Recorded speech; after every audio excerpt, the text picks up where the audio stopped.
राकेश टिकैत जिस तरीके से महाराष्ट्र पहुंचकर औरंगजेब के मजार पर माथा टेकने के लिए पहुंचे, उसी को लेकर तमाम विवाद आज खड़ा होता हुआ दिख रहा है। जिस तरीके से देश की जनता आज राकेश टिकैत को कमेंट कर गई, इस तमाम बातें कह रही हैं कि ऐसी भी क्या मजबूरी है राकेश टिकैत के सामने कि वो औरंगजेब यानी कि किस तरीके की आतताई की मजार पर जाकर माथा टेक रहे हैं। और वहीं तमाम लोगों की तरफ से कहा गया कि इस हरकत के बाद राकेश टिकैत को अपना डीएनए टेस्ट करा लेना चाहिए, क्यों वो जाटों का नाम बदनाम करने पर तुले हैं। इसी पूरे वाकये पर बात करने के लिए मेरे साथ मौजूद हैं निषाद पार्टी से ही प्रवक्ता शबनम खान मैम, और बात करेंगे इस पूरे मुद्दे पर। मैम, किस तरीके से देख रही हैं कि राकेश टिकैत एक तरफ अपने आप को जाट बोलते हैं, किसान बोलते हैं, और वही आतताई, जिस तरीके से आतताई ही मानेंगे हम तो, औरंगजेब की मजार पर जाकर माथा टेक रहे हैं।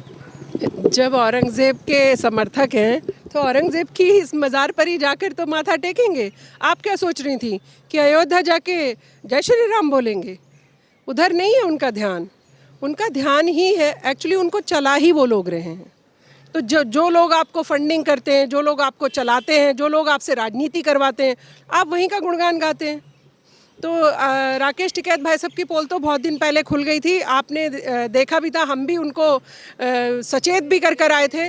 मैंने सोचा शायद उनकी आंखें खुलेंगी और वो शायद सही मार्ग पर दौड़ना शुरू करेंगे, पर मुझे लगता है कि आज भी कहीं जाटों का ही नाम नहीं, इसमें जाटों के नाम की बात नहीं है शेरिन, किसानों की भी बात है। यहाँ पर आपने किसानों का भी इस्तेमाल किया, आपने किसानों के साथ एक उनको बिठाए रखा इतनी गर्मी सर्दी बरसात में, इतने किसान मरे। कहते तो वो बीजेपी को हैं कि इतने किसान मर गए, आप बताइए क्यों मरे। मैं तो कहती हूँ राकेश टिकैत से पूछना चाहिए। अगर यही बात जब कृषि मंत्री लगातार कर रहे थे, मैंने आपके माध्यम से भी कितनी बार कहा कि भाई 11 बार आप बात करने जाते हो, ऐसी कौन सी बात है जो आप छोड़ कर आ जाते हो। तो मुझे लगता है कि राकेश टिकैत अभी उसी गंदी दलदल वाली राजनीति में धंसे हुए हैं और उभरने में शायद उन्हें वक्त लगे या ना भी निकल पाए उससे, पर वो अपना वजूद भी ख़त्म करते जा रहे हैं। और जो किसानों के नाम पर बाबा उनके जो पिताश्री थे, उनका भी कहीं ना कहीं उन्होंने महेंद्र सिंह टिकैत जी का नाम खराब कर दिया है। मैम, यहाँ पर लोगों का कहना है कि जिस तरीके से औरंगजेब की मजार पर जाकर माथा टेक रहे हैं राकेश टिकैत, क्या संदेश देना चाहते हैं वो देश के किसानों को? नहीं, एक्चुअली वो मुझे लगता है कि मुसलमानों को एक संदेश देना चाहते हैं। देखिए, मैं आपका बड़ा हितैषी हूँ, तो मुसलमानों का नेता बनने की ज़रूरत नहीं थी उनको। मुझे लगता है मुसलमानों के नेता तो ओवैसी जी भी बकबक करते ही रहते हैं दिन रात। मुसलमानों का नेता बनना चाहते हैं कि या अपने किसान भाइयों के लिए आप कुछ करना चाहते हैं?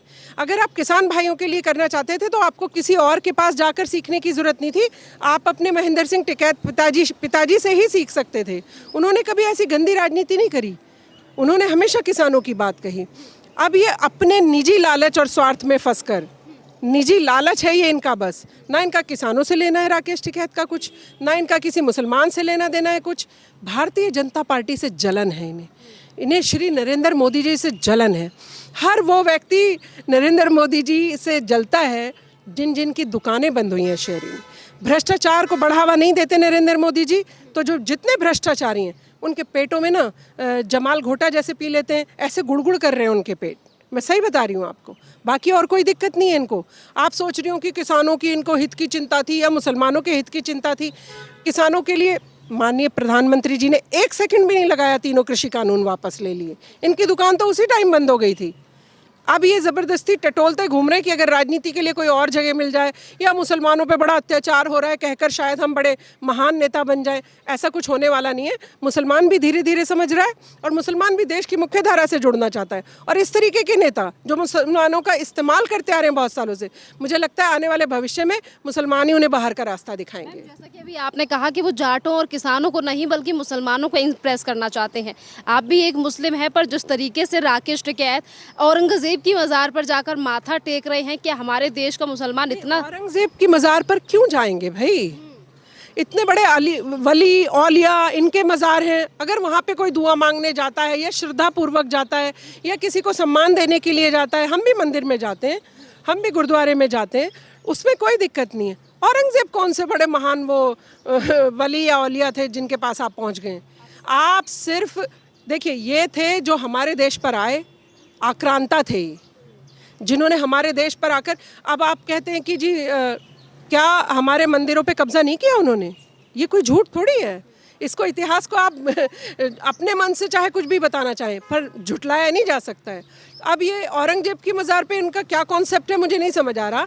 किसी वली औलिया की मज़ार पे जाते कि चलिए हो सकता है श्रद्धा रही हो उनकी, पर औरंगजेब की मज़ार पे जाना सीधा बताता है राजनीति है, और वो मुसलमानों को इम्प्रेस करके कोई कॉन्स्टिट्यूंसी चुन रखी होगी जहाँ मुस्लिम बहुल क्षेत्र होगा, शायद वहाँ से इलेक्शन लड़ना चाह रहे होंगे। मैम, राकेश टिकैत पहली बार ही नहीं बल्कि इससे पहले भी औरंगजेब की मज़ार पर गए थे, और अगर आतताई, अगर आक्रांता, औरंगजेब, हुमायूं, अगर इन लोगों की हम बात भी करें तो ये पहली बार नहीं है, क्योंकि इससे पहले असदुद्दीन ओवैसी के भाई, और उससे पहले भी असदुद्दीन ओवैसी के साथ ओपी राजभर भी सालार गाजी की मज़ार पर गए थे। किस तरीके की चीज़ें फॉलो कर रहे हैं आज हमारे जो पॉलिटिशियंस? नहीं, ये मुसलमानों को ये दिखाना चाहते हैं कि देखिए हम ना आपके बड़े फॉलोअर हैं, हम आपके धर्म को बड़ा सम्मान देते हैं। औरंगजेब की मज़ार जाने पर मुसलमानों के धर्म को सम्मान देना नहीं होता है। मुसलमानों को सम्मान देना होता है जब प्रधानमंत्री जी कहते हैं, जब हमारे राष्ट्रीय अध्यक्ष डॉक्टर संजय कुमार निषाद जी कहते हैं आइए हमारे गले लग जाइए, एक हाथ में किताब रखिए, एक हाथ में कुरान रखिए। ये होता है मुसलमानों के गले लगना और गले लगाना। ये है हमारी जो हमें आगे लेकर जाएगा तरक्की के रास्ते पे। आप औरंगजेब की मज़ार पे बैठकर सोच रहे हैं कि मुसलमान इम्प्रेस होगा, आप सोच रहे हैं कि मुसलमानों का हितैषी बन जाऊंगा मैं। आप बल्कि मुसलमानों की भी कहीं ना कहीं बेइज्जती करा रहे हैं। आज आज आज जो भी राकेश टिकैत के साथ खड़ा होगा उन्हीं के जैसा कि ये भी आक्रांताओं को मानने वाला मुसलमान है, उनको भी ऐसे ही सोचा जाएगा। तो मुझे लगता है उनको आज भी मैं तो गुस्सा नहीं कर रही हूँ, मैं तो बल्कि आज भी कहना चाहूँगी राकेश टिकैत भाई साहब सुधर जाइए, थोड़ा सा समझिए, थोड़ा सा अपना दिमाग लगाइए कि आपको गलत लोगों ने घेर रखा है। आज भी अगर आप किसानों के हित की बात करना पर आएँ तो जो भी गर्मी सर्दी बरसात में उनकी कोई और तकलीफ़ है, बाकी सब तो प्राइम मिनिस्टर दे ही रहे हैं, फिर भी अगर आपको कोई अच्छा सुझाव लगता है प्रधानमंत्री के दरवाजे खुले। उन्होंने कहा था आपको फ़ोन लाइन हमेशा खुली है, कभी भी संपर्क कर सकते हैं। मैम, अगर राकेश टिकैत की बात करें तो अभी वो बेंगलोर गए थे, बेंगलोर में वो गांधी भवन में जैसे ही प्रेस कॉन्फ्रेंस करने पहुंचे, वहीं के किसान जो नाराज़ है राकेश टिकैत से, उन्होंने काली स्याही फेंक दी, माइक से उनके ऊपर वार किया। किस तरीके से देखा जाए कि आज जो किसान है वो राकेश टिकैत से नाराज़? शेरिन, ये तो गलत बात है, इस तरीके की चीज़ें नहीं करनी चाहिए। गुस्सा हमारा कितना भी हो, अब जैसे आपने औरंगजेब की मज़ार पर गए थे, जैसे ही बताया मेरे को देख रही हैं आप, पसीने छूट गए गुस्से से कि क्यों करनी है ऐसी हरकतें। तो गुस्सा कितना भी हो लेकिन उसे व्यक्त करने का तरीका होना चाहिए। स्याही फेंकना या माइक मारना नहीं, बल्कि हम तो प्रधानमंत्री नरेंद्र मोदी जी और मैं अपने राष्ट्रीय अध्यक्ष डॉक्टर संजय निषाद जी को जैसे देखती हूँ और सुनती हूँ, उनसे जितना मैं ज्ञान प्राप्त करती हूँ, मुझे लगता है हमें सबको समझाने की कोशिश करना चाहिए। फिर अगर कोई नहीं समझता है तो उसको उसके हाल पर छोड़ना चाहिए। आज आप राकेश टिकैत का हाल देख रही हैं, धोबी का, न घर का न घाट का, मतलब वो शब्द मैं यूज़ नहीं करूँगी, मुझे अच्छा नहीं लगता बड़े भाई की तरह कुछ कहना उनको। तो मैं अपने बड़े भाई से गुहार लगा रही हूँ कि आप अब भी संभल जाइए। आज भी देखिए, ना नरेंद्र मोदी जी के दिल में आपके लिए बैर है, ना हमारी निषाद पार्टी के किसी व्यक्ति के। हमारे राष्ट्रीय अध्यक्ष तो इतने अच्छे हैं, सबको गले लगाते हैं और सबको साथ लेकर चलने की बात करते हैं। वो भी माननीय प्रधानमंत्री जी से प्रेरणा लेते हैं सब लोग। तो मैं बोल रही हूँ कि आज भी अगर आप सुधरना चाहते हैं, लेकिन ये ढीठता होती है जब आप एक ही पैंतरे पे अड़े रहते हैं ना, ये ढीठता है उनकी, ये बेशर्माई है राकेश टिकैत भाई साहब की, जो वो ज़बरदस्ती कोई बीच में कोई देखिए, ना कोई क्वेश्चन है, ना किसानों के लिए कुछ खिलाफ है, ना कोई किसानों की अब बात रही है। प्रधानमंत्री जी सारी चीज़ें परोस रहे किसानों के थाली में भी। अब अगर आप सोच रहे हैं कि फिर भी किसानों पे गेम खेलूं, तो किसानों ने आपको सबक सिखाया है। तरीका थोड़ा गलत था लेकिन सबक तो सिखाया है। अगर हम उत्तर प्रदेश की बात करें तो उत्तर प्रदेश के मुजफ्फरनगर और गांव सिसोली से आते हैं राकेश टिकैत, और वहीं के मुखिया आज राकेश टिकैत के ऊपर बड़े इल्ज़ाम और आरोप लगा रहे हैं कि राकेश टिकैत ने सरकारी ज़मीन, जो तालाब है, उनमें पानी भरकर नकली कागज़ बनाकर भेजे हैं। तो क्या अगला स्टेप हो सकता है योगी सरकार, जो हमेशा इस तरीके से सरकारी ज़मीन का कब्जा हो, या गरीबों की ज़मीन को मारने वाले के साथ चीज़ें? बुलडोज़र चल सकता है।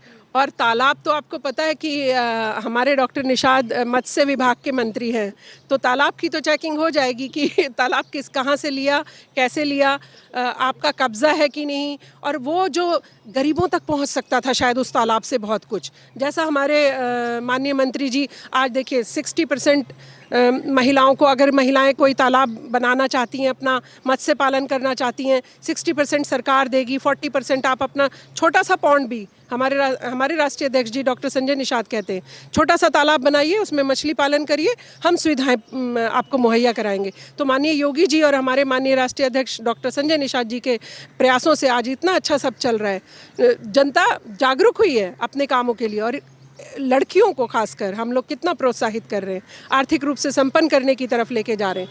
पर राकेश टिकैत के तालाब की तो हम ज़रूर जानकारी लेंगे। और माननीय योगी जी का बुलडोज़र ये सिर्फ बिल्डिंग्स पर ही नहीं चलता, ये तालाबों पर भी चल जाएगा, पहली बार आप देखेंगी।